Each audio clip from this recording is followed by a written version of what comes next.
Thank you very much. We'll just follow a very simple format. First, we'll have Professor Menzie CHINN and Professor Olivier JEANNE provide their remarks, and then we'll have an open discussion about the paper and the audience comments. Let me just introduce Professor Menzie CHINN first and Professor Olivier JEANNE.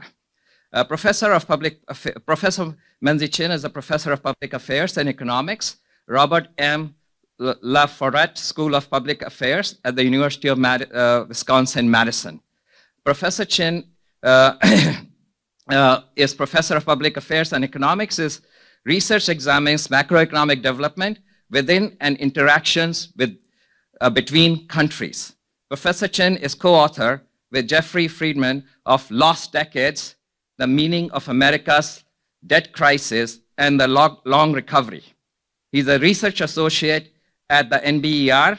In 2015, Professor CHINN received the Leon D. Epstein Distinguished Faculty Research Award from the UW-Madison School of Letters and Science. Let me also introduce Professor Olivier. He's a professor of economics at the Department of Economics, Johns Hopkins University. Olivier joined the Johns Hopkins Department of Economics in 2008 after 10 years at various positions in the research department at the IMF. His research spans in areas of applied and theoretical topics and international and domestic macroeconomics, capital flows, exchange rate regimes, and currency crisis, sovereign debt, defaults, international liquidity, and monetary policy. Outside of Hopkins, he is also a research associate at the NBER, a research fellow at the Center of CEPR, and a non-resident senior fellow at the Peterson Institute. Let me invite Professor CHINN first, and then Professor Olivier.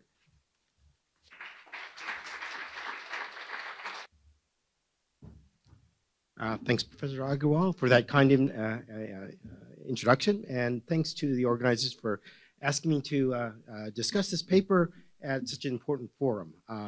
As always, this paper, every Hélène Ray paper I read is one where I've always learned something new, either a new stylized fact or a new finding. And so, once again, it's a pleasure to read this paper. I'm going to split the discussion with my friend Olivier. He's going to do his comparative advantage in the theory, and I'm going to talk a little bit about data. And so let me start off with going to my slides. I can see there. The messages from this paper, I think, can be pretty succinctly put. First of all, equities constitute a greater amount of cross-border holdings than debt. Secondly, multipolarity, as shown in the graphs that Hélène displayed, that's increasing over time in a measurable way, and those graphics clearly displayed that. Third, and getting to the actual empirics of the paper, local currency appreciation and stock price rises are associated with greater foreign equity holdings. Okay, so maybe not a surprising finding, but surprising to find actually in the data in a robust way.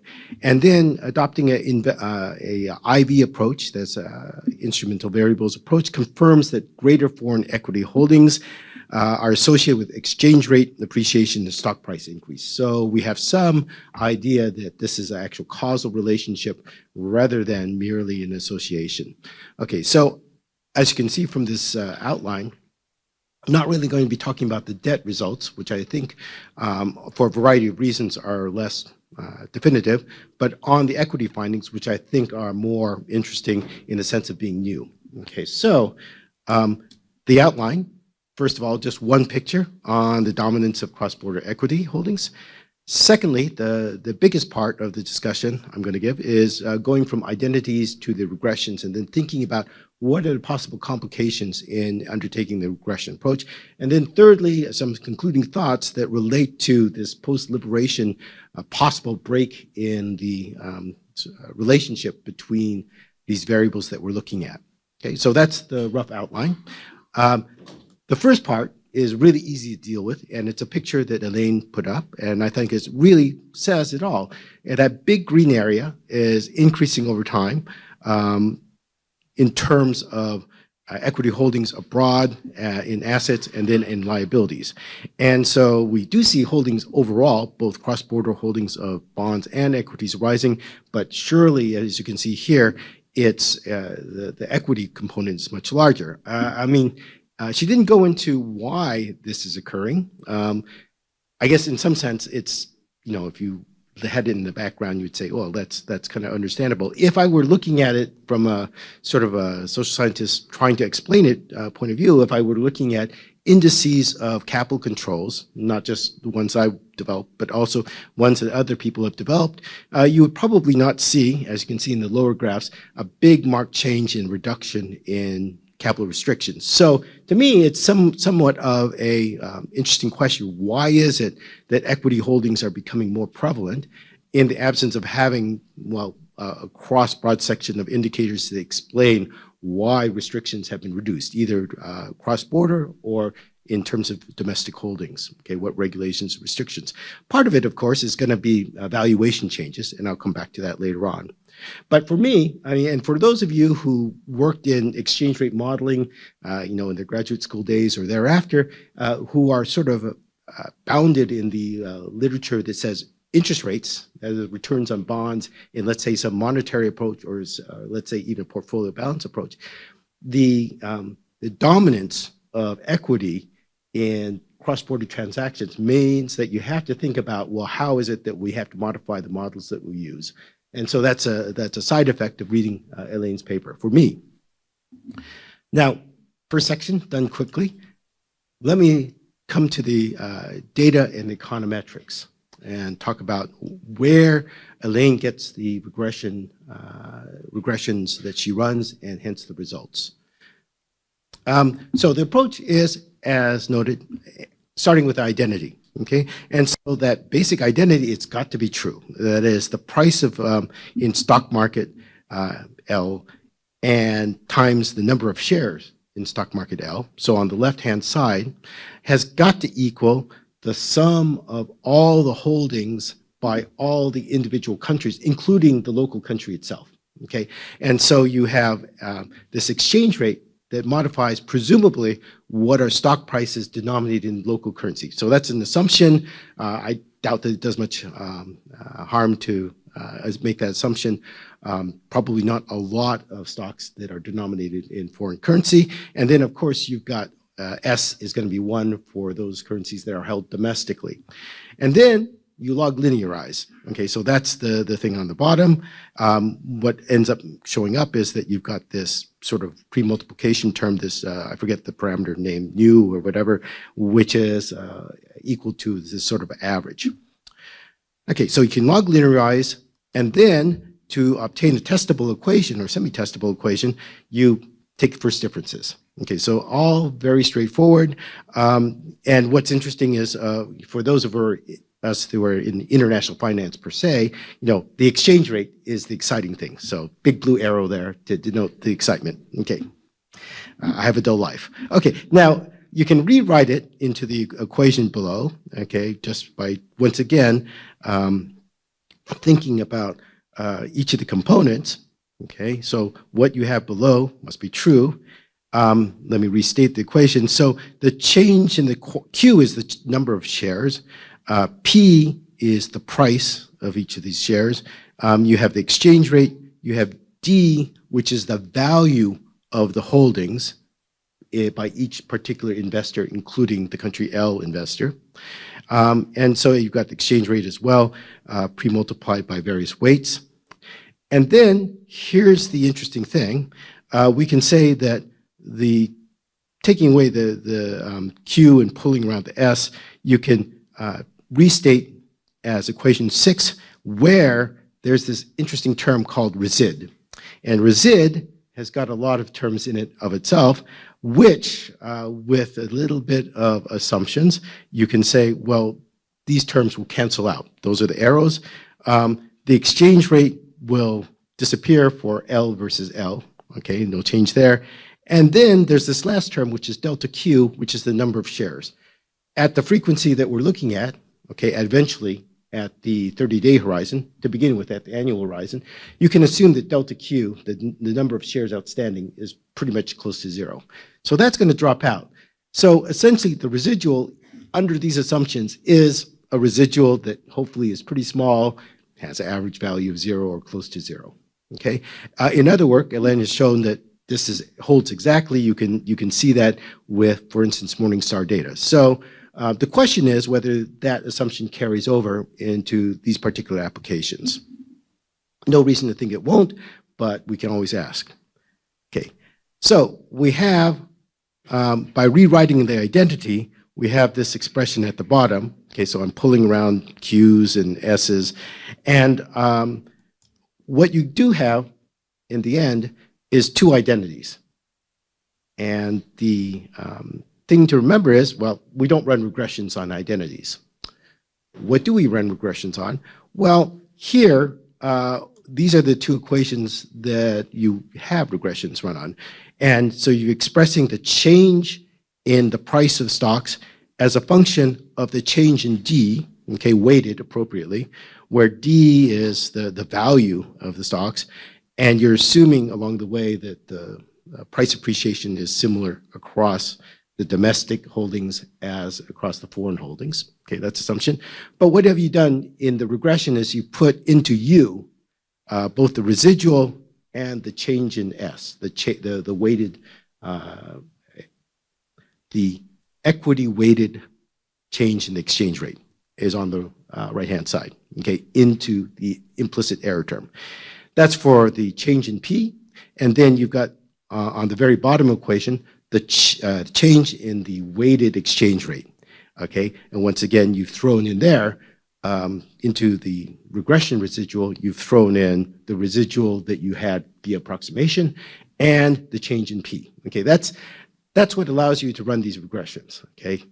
And so what can we say about that? In the first regression, if the approximation residual and the change in weighted exchange rate are uncorrelated with this delta H, the weighted change in holdings, then you're going to have an unbiased estimate of beta. Well, you have to think about what is beta. Beta in this interpretation would be a reduced form or semi-reduced form coefficient. It's not structural at all. It's a semi-reduced form. And then in the second regression, take similar assumptions that the change in the market price and the residual, they're going to be uncorrelated with, once again, this delta H. Okay, so if you do that, and I guess that's kind of a big assumption, but if you do that, then you can run the regression on the annual data, which is in the first part of the empirical regressions. Okay, I think because there are concerns about that, and you want to think about endogeneity, that's why there's a second section which moves to the 30-day changes. Okay. So I've kind of criticized it, or at least outlined the effect of these assumptions. That's not to criticize in the sense that I don't think they're useful. I think these are really interesting correlations. And so that's what I mean, once again, by I always learn something new. So I quantify, what's quantified here is the heterogeneity of the responses of the exchange rate and the heterogeneity of the price responses to each of these things, these measures of the holdings. Okay, and actually I should say the changes in holdings. So implicitly we're saying something about how investors are moving around their funds and thereby affecting the price of the stocks as well as the exchange rate, appropriately defined.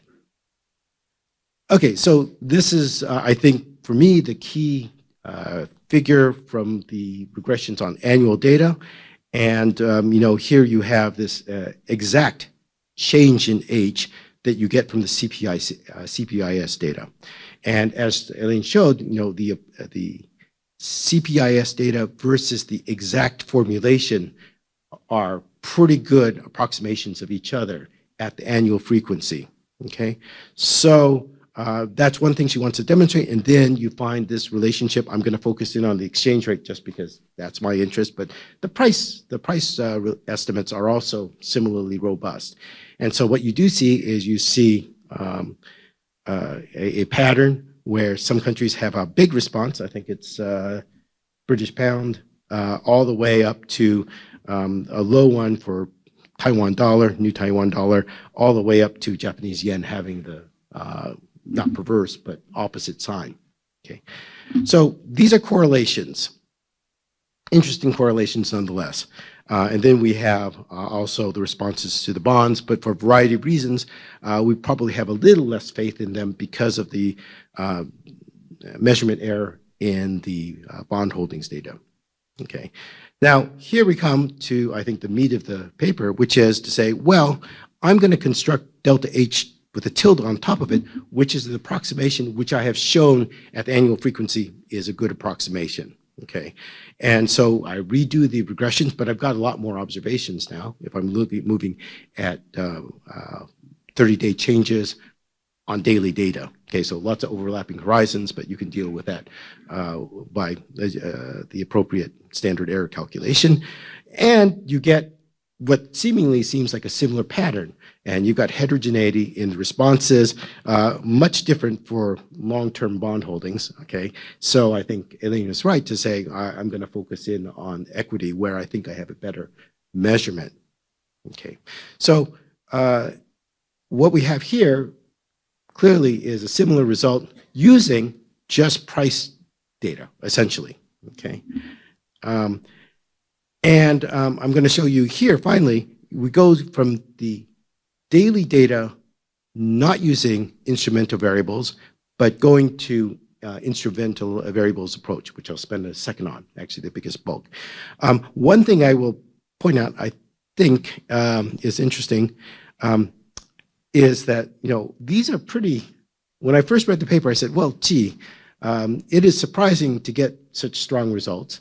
I don't recall seeing the R-squareds, but I would bet that they're pretty high. And so, you know, we have this literature where we think about changes in flows as a response to changes in asset prices or interest rates. And typically when you run that regression, you get something that's not particularly strong. But here we've got something that looks strong. And then I realized, well, what's going on here is we're looking at essentially prices, wherein you're putting in prices where you've got away from quantities by some approximations. And so in some sense, if I were to do something that was comparable, but let's say I looked at actual underlying flows, if the data existed, okay, then I might get something that looks less nice. But because I have this approximation, which seems to work well, then I have these really strong results. And I think that's actually interesting, but it means that we're thinking about changes in essentially investor positions valued appropriately as changing in response to exchange rates or prices. That might be the appropriate thing to look at, but it's kind of different than how like some fund managers might talk about the adjustment process. Okay, so the instrumental variables approach, this is where I want to spend a little bit of time on, is, as described in the paper, it's based on a 30-day growth rate of the BlackRock MSCI shares, iShares ETF's outstanding shares, and that is going to, in principle, capture ETF investors' decision to invest in a given stock market rather than valuation effects. Now, why is it that you need this? It's because, remember what I said, what we had before is a correlation. I don't know if this H or H tilde is truly exogenous. And so what I want to do is I want to get a proper instrument of variables, which is going to orthogonalize essentially the error term with respect to H. Okay, so the motivation here is the decision of the final ETF investor is driven by many factors. So this is not my area, but you know, fluctuations in risk aversion is one of the key drivers. Past performance of the ETF and so forth is another driver. Essentially, what Hélène and her co-author are trying to do is they're trying to purge the movements of the ETF investors and their demand of the sort of the global variables, which is proxied by VIX. Okay, that's my interpretation. And so they're going to run a regression of these ETF funds on the VIX and past fund performance and take the residual as underlying demand. by foreign investors for stocks in a given locality, local market. Okay, and so I'm not, to me, this was surprising. Someone had read Helene's previous papers. I would have thought, well, in the context of, let's say, push-pull ideas about capital flows to emerging markets, I would have thought that, maybe you would want the more orthogonal component of, demand, which in this case might be coming from the global financial cycle, which is proxied by the VIX. But exactly here, she's taking the residual of the regression, and that is the underlying demand, I guess, that is being driven by idiosyncratic factors. So you have to keep that in mind. This instrumental variables is, in some sense, it's like the stuff other than the global financial cycle, okay? Could be right, could be wrong. For me, it was a little surprising. So that's what is being done in this instrumental variables approach. Okay, I'll come back to that, what that means for the results. Just to summarize, what's the evolution of our estimates going from the annual to the 30-day changes to the instrumented 30-day changes? Actually, you can see that a lot of the estimates get scrambled in terms of the ranking. Okay, so that's all these lines are connecting up the various currencies. So going from the top line to the middle line, lots of scrambling. And then going from the OLS, or non-instrumental variables approach, to the instrumental variables approach, you see less of a scrambling. Okay, so not much change with the implementation of instrumental variables. So just to summarize, many changes in rankings, the annual to 30-day, but if you look at it, and so I eyeballed it as best I could, and the estimates actually don't change very much. So, okay, kind of a moot point there. British pound, Egyptian pound are the two exceptions where you have actual quantitatively interesting magnitudes of changes in coefficients. And then there are really few changes going from non-IV to IV, so Canadian, Australian dollar, euro. One question I wanted to ask, and Hélène made slight mention of it, can we infer something from the pattern of exchange rate versus price adjustments? And so you look here, and so Hong Kong dollar is going to have, for instance, the least is got the positive coefficient, and that's consistent, I guess, with either it's got a fixed exchange rate or it's a good hedge because it's pegged to the dollar. And then you see CNH, so that's actually a pretty small number. You could argue CNH is implicitly managed, so if you're managing your exchange rate against, we don't know what kind of exactly, what bundle or what basket, but if so, then maybe you shouldn't see a lot of manifestation of the effects in the exchange rate. Maybe it should be in prices. Okay. I'm going to spend just a few minutes at the end talking about Liberation Day and its aftermath. And so just to give you a flavor for what is everybody talking about in terms of correlations, this is 10-year tips versus the dollar in the 3 episodes, the 30 days succeeding each of the events that Hélène was looking at. So, so there's COVID, there's the Lehman Brothers and the great global financial crisis, and then Liberation Day. And if you look at the correlations, there's a snapshot, you can see in both COVID and Lehman, when the tips level rate, or equivalently the Treasury, you could have done that, 10-year Treasury, rises, then the dollar appreciates, okay? As is mostly true if you do a scatter plot over different samples for the preceding 20 years. The exception is Liberation Day, and there you see it just plotted out for the 30 days after April 2nd, and there you see there's a negative coefficient. You can shrink the sample a little, the window a little bit, you still have this negative. And so that's what people are talking about. Didn't have time to do the past few days to see if once again you had another episode where you have a negative correlation. I suspect it's there. So these are the periods in which you're saying, well, things are different. Does that show up in Helene's results? Well, here's my comparison for equities in Liberation Day versus what I call Bleach Day, which, if you missed the illusion, it's when the episode where President Trump said, maybe bleach would be the proper treatment for COVID. And you know what's true is I've lined up the zero axes. So to highlight exactly what Hélène pointed out, that you know there's this relationship in the past where you've got essentially sort of a mixed finding aligned along this negative slope between what's happened with equity holdings versus the exchange rate. And you know, in the past, what you had is the exchange rate appreciated. Now, here you're going to have, in the most recent episode, you've got things aligned more into the lower right quadrant, and the dollar is depreciating. Okay, I'd say this is a similar thing you find for government debt. So I think that's interesting. You know, so the story in that respect is not overly different either. Okay, what I would find interesting is returning back to the question of instrumental variables. Okay, so essentially, you know, Hélène is looking with her instrumental variables approach at the demand shifting around the holdings.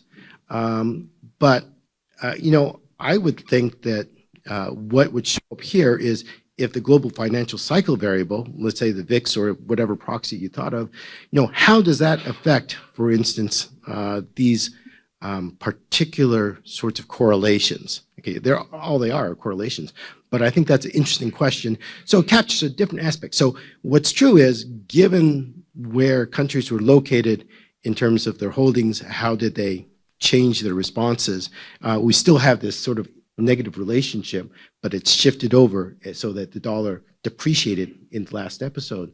The question, I mean, essentially, my question is, and it's not the question she set out to ask, but my question is, well, in this case, the global financial cycle is hit, but VIX has an inverse relationship, or whatever other proxy you want to use for the global financial cycle seemingly has shifted. What has changed then in terms of the responses? Okay, so I think that's an open question. I think, in point of fact, the paper opens up a whole set of questions to answer, including why is it that you know, we have this heterogeneity in price response versus exchange rate response, and you know, should they match offsetting one for one each other? Probably, but actually that's not tested in the paper. So a lot of questions opened up with this approximation that she's thought of for this particularly equity data. So final remarks, it's an innovative approach to avoid using quantity data. I mean, she says there's quantity data in the sense of D is in there, or change in D, but that's really a change in value. And, you know, it's not like the change in number of shares held, for instance. And my guess is that would be a much harder thing to explain. It relies upon the growth rate of domestic holdings approximately equal to the stock market price growth. Okay, not a bad assumption. It certainly wasn't a bad assumption in her other paper, so maybe not bad here. Be interesting to check, if you can, whether it is. Interesting result regarding the apportionment of price and exchange rate changes, which I just mentioned. I think that's going to be fruitful to examine, explain why the heterogeneity. And then I'm looking forward to just more explanation of the heterogeneity in general in all the results, not just price versus exchange rate heterogeneity. Okay, so paper you definitely have to read. I, as always, found something new for me to change the way in which I think about both modeling exchange rates and asset prices in general. So with that, I'll end. Thank you.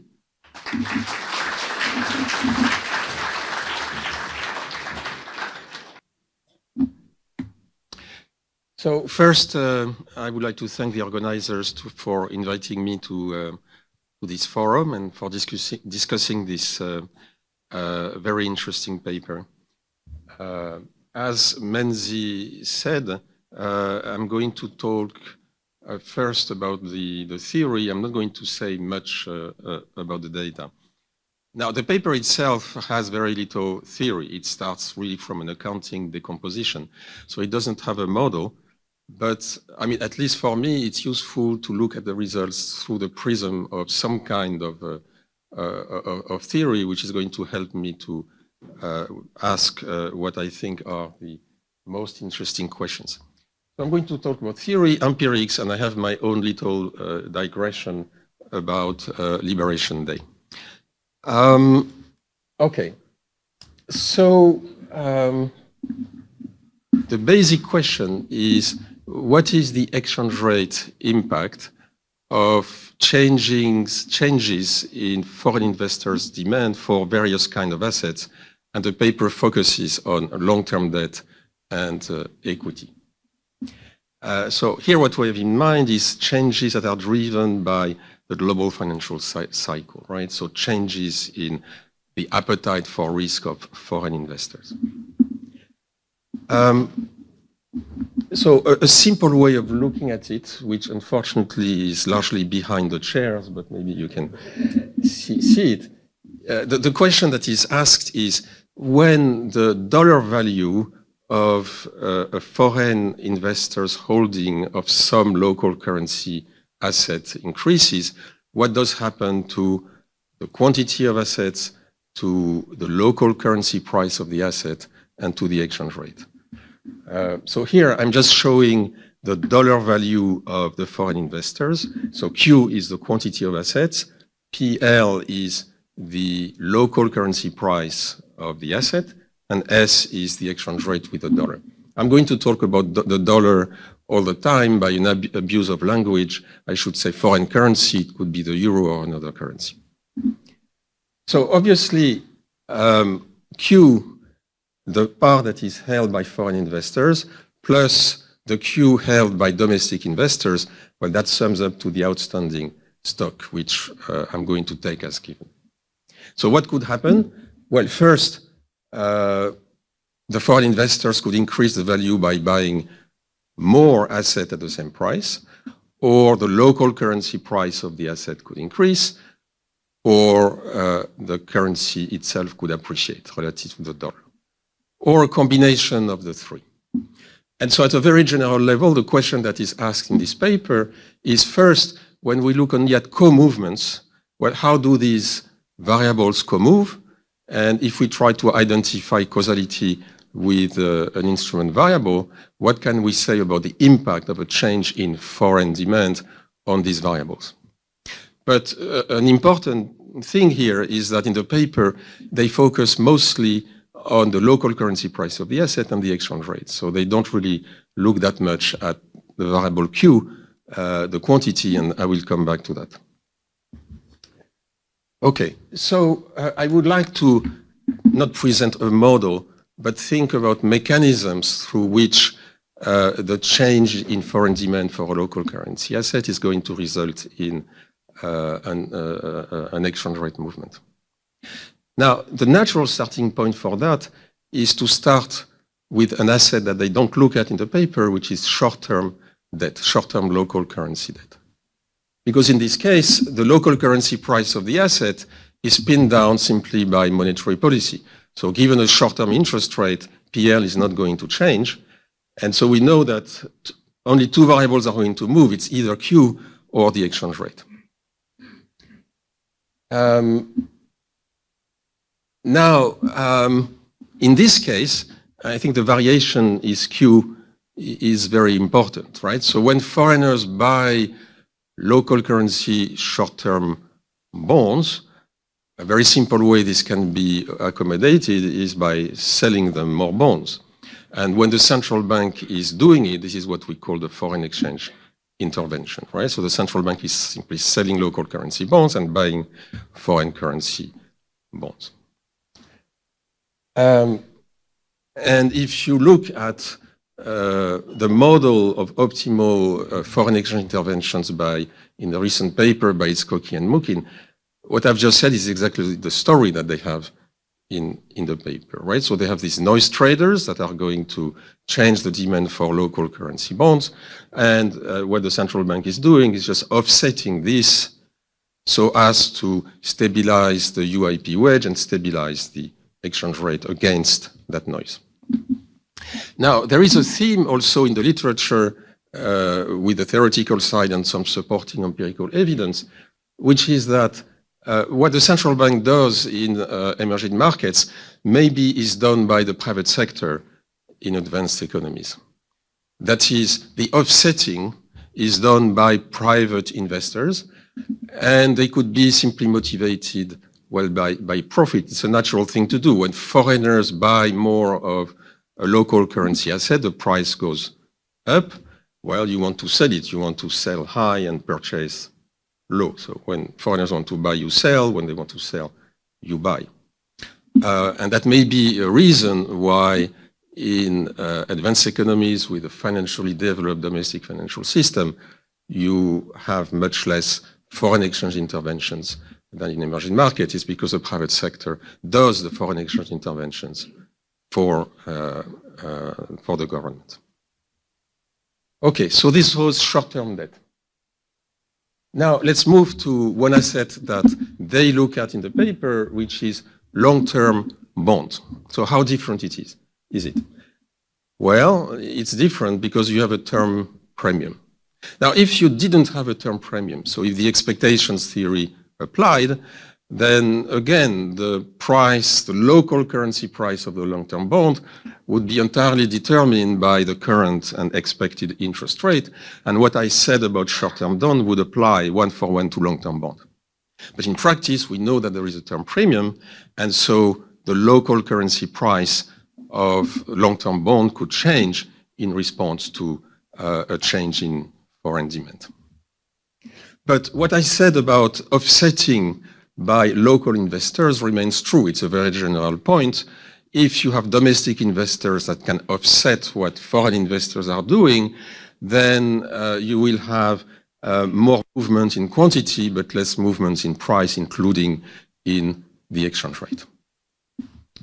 So now, as a thought experiment, I would like to think about what's going to happen if foreign investors increase their demand for equity, now no longer long-term bond, equity, but assuming that there is no offsetting by domestic investors. So Q is fixed. So foreigners want to increase the dollar value of their holding of a local currency equity, but residents are not selling. So they are going to hold a fixed quantity Q.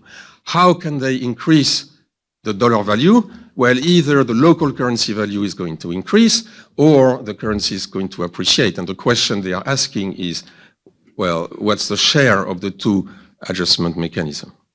So in theory, what's going to happen? Well, okay, the dollar price of per equity, per unit of equity is going to increase. Now, residents, they have their own portfolio of local equity. So they are going to see an increase in the dollar price of local equity. They will want to rebalance towards bonds, and that's going to increase the dollar price of bonds along the whole yield curve from long-term bonds to short-term bonds. And what is the exchange rate appreciation? Well, it is exactly the increase in the dollar price of short-term bonds. In short-term bonds, the local currency price is fixed by the interest rate, right? So you see that when we go from short-term debt to long-term debt, and then from long-term debt to equity, we have this link from changes in foreign demand to the exchange rate. But as we go from short-term debt to equity, this link becomes more and more complicated and tenuous. So just to summarize this kind of view of the world that I came with to this paper, I would like to emphasize that first, the price impact of shifts in demand by foreign investors is going to depend a lot on whether we have home investors that offset what foreign investors are doing. This leads to some perhaps interesting thoughts about capital account liberalization. That is, assume that you want to open yourself to a certain class of foreign investors, so for example, equity. Well, your life as a country is going to be much easier if you have domestically matching investors, in the sense of investors that are operating at the same margin of substitution as these foreign investors, because your domestic investors will tend to offset what the foreign investors are doing. And this can lead to some thoughts about optimal capital account liberalization. Another interesting question is whether foreign exchange interventions can help when the source of the shock is not in short-term bonds, but for example in equity. So if you have a UIP wedge, a wedge in your interest parity that is really volatile because of equity shocks, to which extent does it help to do foreign exchange interventions, which are interventions in the short-term bond market, not in the equity market? Perhaps we would want to do interventions directly in the equity market. So for example, tell a sovereign wealth fund, well, maybe you should do counter-cyclical interventions. So sell domestic equity when foreigners want to buy it and buy it when they want to sell. So this leads to different kinds, this might lead to different kinds of policy interventions. Okay. So based on that, now I want to talk a little bit about the empirics. So the first point I would like to make is that it would be really interesting to incorporate to the analysis short-term bonds. So not only have equity and long-term bonds, but also short-term bonds. Now, I can see the data difficulty in that, because we know from Marjorie, Neyman, and Schrager that funds, ETFs, hold very little local currency debt. So if we want to understand what's going on in that segment of the market, we have to look at other financial market participants, and in particular banks. So it's a really different kind of data. But it seems to me that if you want to link the analysis in the paper to policy, monetary policy, foreign exchange interventions, how policy can stabilize the shocks that the paper looks at, then you need to have short-term bonds in the menu of assets. The second, I think, very interesting extension of this work would be to look more at Q. The paper essentially looks at the local currency price of the asset and the exchange rate, but not at Q, the extent to which local investors offset what foreign investors are doing. And it seems to me that it's a very important margin of adjustment. And it's a very interesting question would be, is it true that when domestic investors match foreign investors, like in Chile, they have pension funds that can undo what foreign equity investors are doing? Does this lead to more volatility in Q, but less volatility in prices and the exchange rate? So it would be very interesting to do a cross-country study of that. And this seems to be feasible because through your Morningstar data, I think you have high-frequency data on Q. Now, I said I was not going to talk about the data, but here I just would like to say that I completely agree with what Menzie said about the IV estimation. It seems to me that if we study the global financial cycle, what we don't want to have are idiosyncratic country shocks. So, for example, we know that if expected productivity growth increases, that's going to increase the stock market, that's going to appreciate the currency, that's going to trigger capital inflows. But that's not the kind of exogenous shift in foreign demand that we are interested in. But the way you construct the IV, it looks, so you exclude the VIX and you keep this residual. It seems to me that what you are left with is exactly this kind of idiosyncratic country shocks. So I'm not sure I understood exactly the IV approach here. Now, I just want to make a few comments about the results themselves. So here, I'm showing the impact of a 1% increase in foreign currency holdings of foreign investors for long-term bonds and for equity. So what is the impact on the exchange rate? That's the blue line. And what is the impact on the local currency price? That's the orange bar. So you see that for long-term bonds, you have a larger exchange rate impact than for equity. And that makes a lot of sense. Here, I'm not showing you short-term bonds, but if you had short-term bond on the left-hand side, what you would see is that the orange bar would be 0 because there is no local currency impact, and so it would be fully an exchange rate impact. And what this is showing you is that as you go from short-term bond to long-term bond to equity, the link between foreign demand and the exchange rate can sort of become weaker, right? So foreign demand is changes in foreign demand are reflected more in the local currency price of the asset and less in the exchange rate. To some extent, you have this wedge, which for long-term bonds is a term premium, for equity is the equity premium. The equity premium is larger, more volatile than the term premium, and that's one way of understanding what's going on here.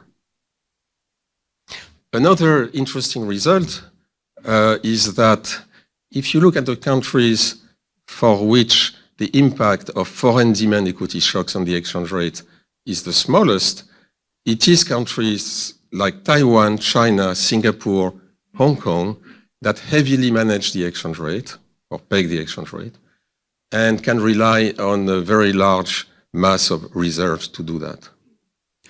And so it's a kind of answer to a question which I raised earlier, which is, can you really manage the impact of equity shocks on the exchange rate with foreign exchange interventions? Well, it looks like yes, because those countries succeed at doing it. So maybe after all, we don't need these unconventional measures like using sovereign funds to smooth the equity market.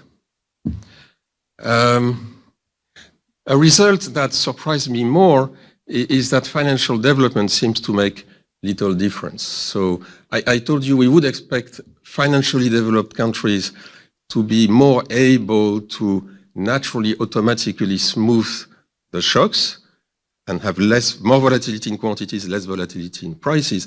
So if that's true, we would expect to have advanced economies as a group and emerging markets in a different group. And if you look at the figures in the paper, in fact, all these countries are mixed together when it comes to the impact of, for example, a foreign equity demand shock on the exchange rate. The euro area is between Thailand and the Philippines. So I was a little bit surprised by that. Okay, now my digression on Liberation Day. So here I'm going to talk a little bit about ongoing work with Alessandro Ribucci, and who is here, and Jiang Sun, who is at the IMF. So first, I would like to, I have 1 minute left. Okay, so good. I would like to talk about a trade channel and a portfolio channel to think about in the impact of tariffs on exchange rates. So first, the trade channel. It is the traditional one. It's well understood. If the US imposes a tariff on import, that increases the demand for US goods, and that appreciates the dollar. The theory is well understood, and if you do some high-frequency event analysis, you find that it works, right? So during the first trade war, when the US imposed a tariff on China, the Chinese currency was depreciating. Now, I think the Liberation Day compels us to think about a different channel, which is a portfolio channel. And to do that, it's useful to go back to an old paper, you know, the paper about the 6 major puzzles in international finance by Obstfeld and Rogoff. And what they do in this paper is, using a range of models, show that trade integration leads to financial integration. Trade integration is a cause of financial integration. Well, the argument works in reverse. Trade disintegration leads to financial disintegration, which means that the US, by fomenting a trade war, leads to a fall in the demand for its own assets. And you see that leads to a dollar depreciation now, so not a dollar appreciation. So you have a trade channel and a portfolio channel. The portfolio channel goes in the opposite direction. So now let me comment this figure, which essentially motivates the work I'm doing with Alessandro and Jiang. It comes from a blog post by Alessandro. So it's about Liberation Day. On the x-axis, you have the level of the tariff imposed by the US. So the tariffs that were on the board that Trump was showing on Liberation Day, and different countries had different tariffs. And on the y-axis, you have the change, the one-day change in exchange rate. So plus means appreciation, minus means depreciation. And then in different colors, you have G10 currencies and the currencies of 10 emerging markets. And you see the difference. For emerging markets, the higher the tariff, the more the currency depreciated. For advanced economies, the higher the tariff, the more the currency appreciated. And the natural interpretation of that is that because emerging markets are less financially integrated, the trade channel dominated. But for advanced economies that are more financially integrated, the financial or portfolio channel dominated. But more work is needed. It's one event. One would like to look at more events, and this is what we are doing. So to conclude, I think it's, and to come back to Hélène's paper, I think it's a great paper. It's really about very important questions and important policy questions. It provides some answers, but also it inspires new questions, and it suggests an approach to answer them empirically. So it's a kind of paper that shows the way. It's a very exciting paper. Thank you.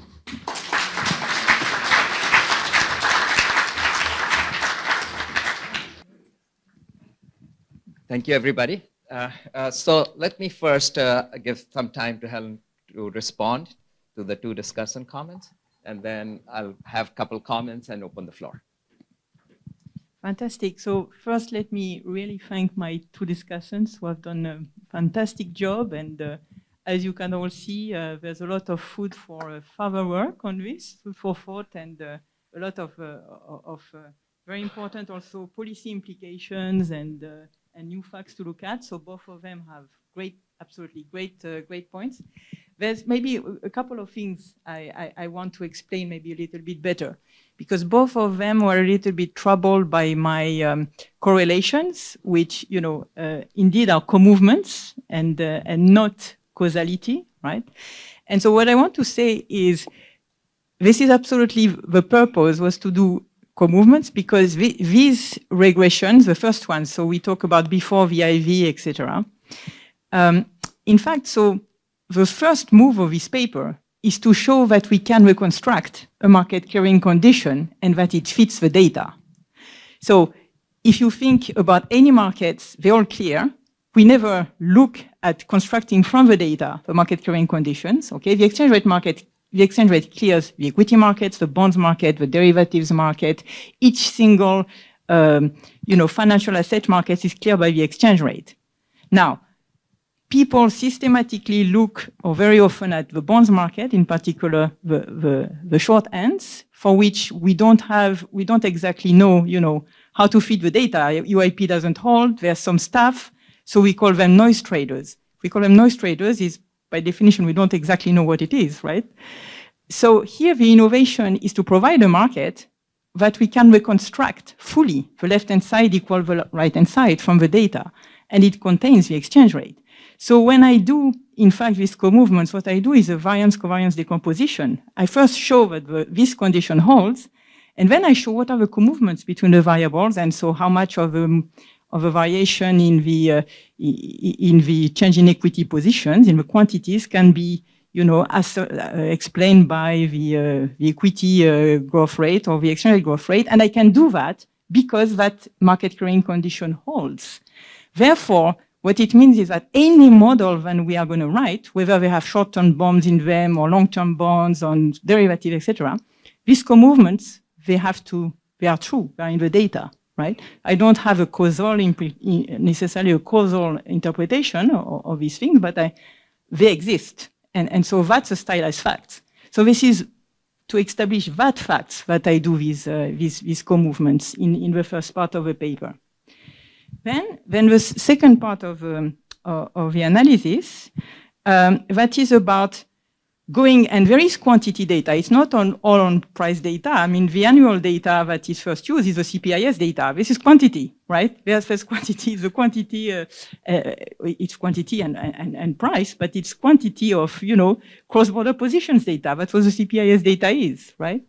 And so then the first trick is to say, we observe these patterns in annual data. We actually kind of confirm the patterns that we find in much more granular data, indeed. And how do we go to higher frequency with that? And so that's where the price data comes in. Okay, we construct higher frequency measures in some sense based on the price data because that market clearing condition holds.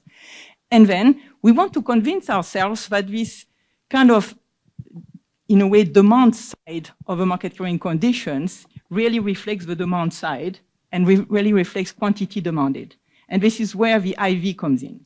So the IV is based on this quantity of shares of ETF, so it has no valuation term in it, it has no valuation in it. And what we wanted to do is to convince ourselves that yes, it was a demand, a quantity demanded, and that we were having a good proxy of that quantity demanded. This is where we purged the, this is what confused a little bit. We are not about the global financial cycle here. We were trying to establish that we had a quantitative demand that was moving the price on the left-hand side. And this is why we purge from the common components, which, are correlated to the global financial cycle.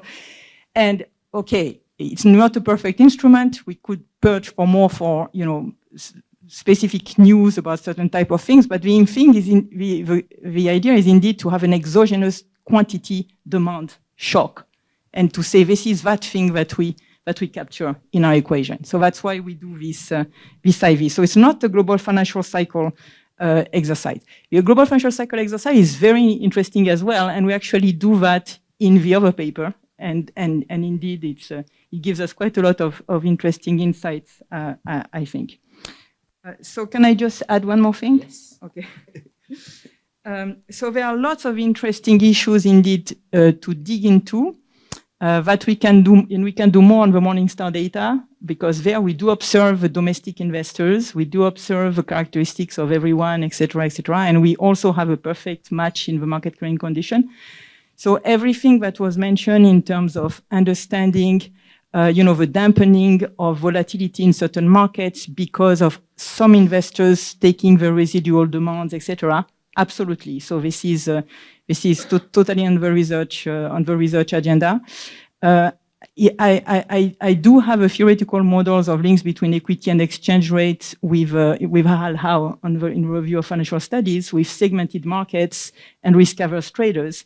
And indeed, the respective volatility of the exchange rate and the equity price will depend on the elasticities of supply and also on the risk aversion of the traders. So this is totally in there.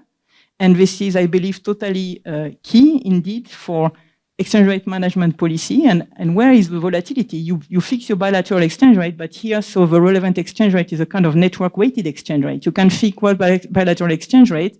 You have some of the volatility because the market still has to clear.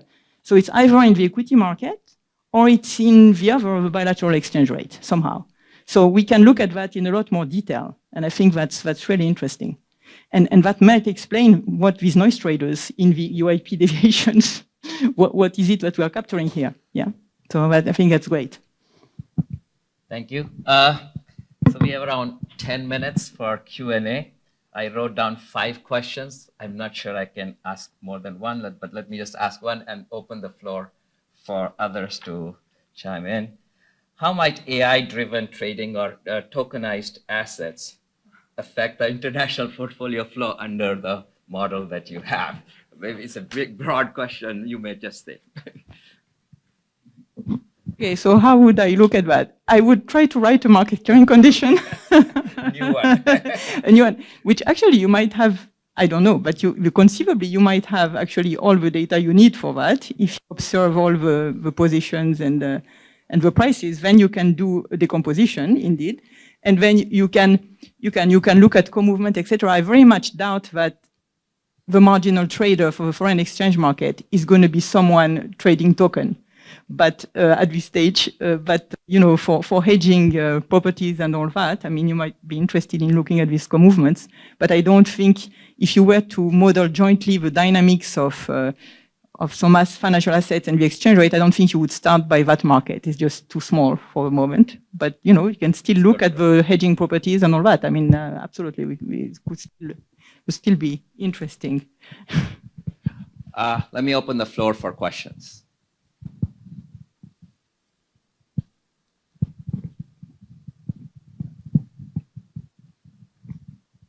Here.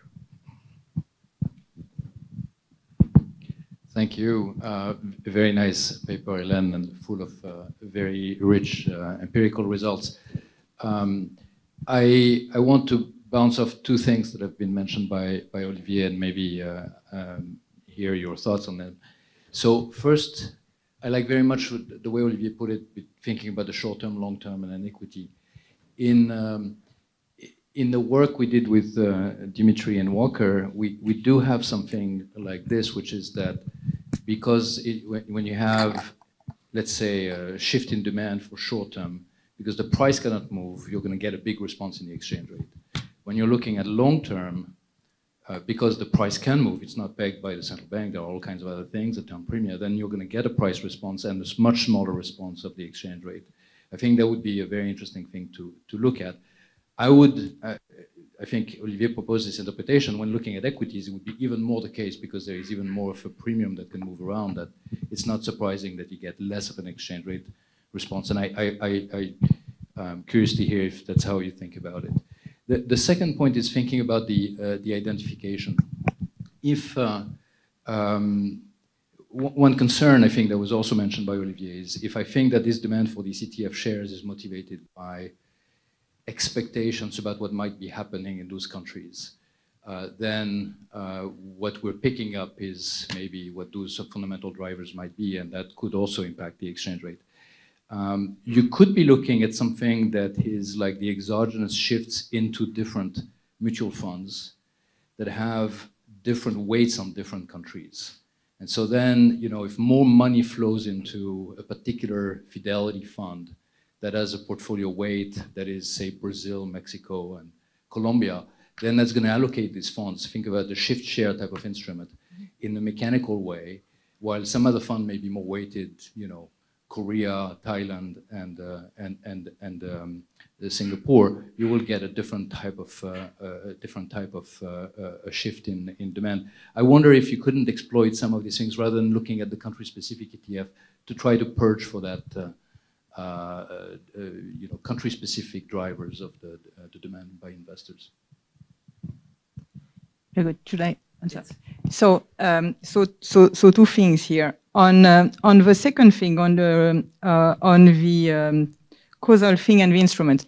So in fact, in the paper with Harald, which is in the Review of Financial Studies, we have looked at the causal effect of equity flows on exchange rates using a granular instruments, which is, in a way, if it is exactly what you want to do, this is a much tighter way of doing it, because we construct the granular instruments from granular data at the fund level. We extract shocks by purging every conceivable confounding components in it. And so then we look at, in a narrative way, at what type of shocks we recover. And it looks like we recover legal shocks, we recover some problems with some fund manager, we recover some fraudulent behavior, whatever.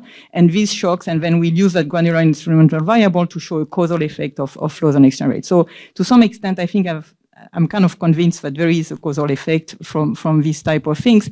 Here, the primary purpose of this IV is to make sure that because we have reconstructed this proxy, which is supposed to stand in a way from the demand side of our market clearing conditions, we are capturing demand-driven things and things which are not linked in any way to valuation of existing stuff. So that's the share of the ETF doesn't have a valuation component in it. And then we purge it from the other stuff that is correlated, we could purge it further if we had some. So now we consider that we have something which is definitely demand driven, definitely quantity related, but indeed, there could still be other things that are correlated to so we could search for macroeconomic news in the country of interest, for example, to go further, etc. But in some sense, it was more important for us to be convinced we are on the demand side. And for the exogeneity bit, I think, I would go to the granular instrument that we already developed. On the linking all these markets together, the short end, the long end, the equity, I mean, definitely. But again, so here, I would say this could be a purpose for a further structural work on those matters, which, need to be done, will be done, etc. But again, what's the difference? If we look at whatever happens on the short end bonds market or long end bond market, we cannot so far construct market clearing conditions that fits the data, because it's so much more complicated to do that with bonds. So therefore, yes, you can look at correlations or even some IV instrumented effects. There will be some effects on stuff like that, but we are not capturing the whole variation because we don't have the entire things. So this is why I prefer to do it, capturing everything here via my market clearing conditions, and then next step, we specify some, either we manage to reconstruct all the data, and that's very interesting, and we can do similar exercises with short-term bonds, etc. Why is it so more complicated with bonds? Because there are zillions of bonds. All the markets have to clear. The bonds they expire, there are new issuance, etc., etc. It requires a huge amount of data works, and there are lots of very different investors investing in all those bonds.